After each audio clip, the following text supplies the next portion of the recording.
Hello, হ্যাঁ বলো।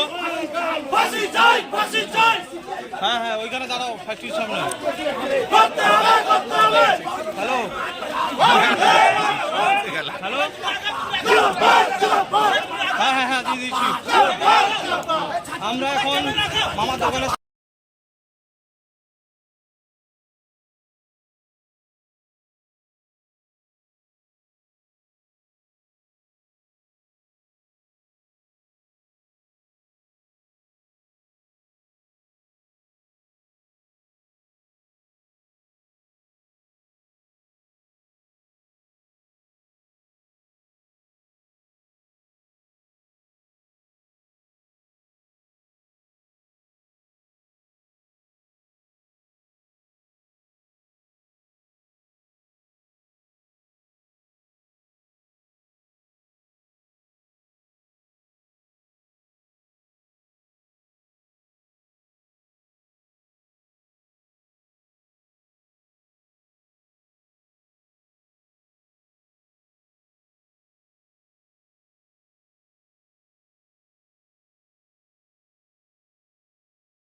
নই।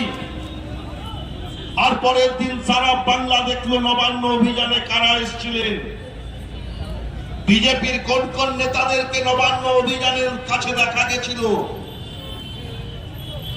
যারা এসেছিলেন তাদের বয়স কত, কোন ইউনিভার্সিটির ছাত্র। এই সংবাদ মাধ্যমের বন্ধুরা জিজ্ঞেস করছেন আপনি কোন ক্লাসে পড়েন। কেউ বলছেন আমি সায়েন্স থেকে কমার্সে পড়ি, কেউ বলছেন আমি ক্লাস 11-এ পড়ি, স্কুলের নাম জানি না। তার মানে কোন শিক্ষা প্রতিষ্ঠানের ছাত্র তারা এই ভারতবর্ষে তা দাঁড়িয়ে খুঁজতে হবে।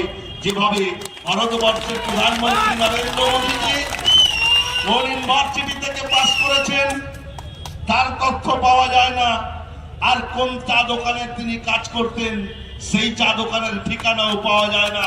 ঠিক এইভাবে ছাত্রদের নাম করে যারা নবান্ন অভিযান করেছিলেন তারা সেই কোন ইউনিভার্সিটি, কোন স্কুল, কোন কলেজের ছাত্র তার নথি সারা ভারতবর্ষে পাওয়া যাবে না। আর বিজেপি রাজনৈতিক দলের নেতৃত্বময় কর্মহোদয় আছেন, আমাদের জেলা পরিষদের কর্মাধ্যক্ষা মামনি দিদিমণি এবং সদরূপা দিদিমণি আছেন, তমাল তরু দাস মহাপাত্র আছেন এবং সর্বস্তরের নেতৃত্বরা। মাফ করবেন, নাম বলতে গেলে সময় অনেক লাগবে, অনেকক্ষণ পথটা অবরুদ্ধ হয়ে আছে। তবুও প্রশাসনের কর্মকর্তাদের বলবো এক একটা সাইড ক্লিয়ার করার জন্য। তো যাই হোক, অনেক গুরুত্বপূর্ণ নেতৃত্বরা আজকে মঞ্চে আছেন। ক্ষমা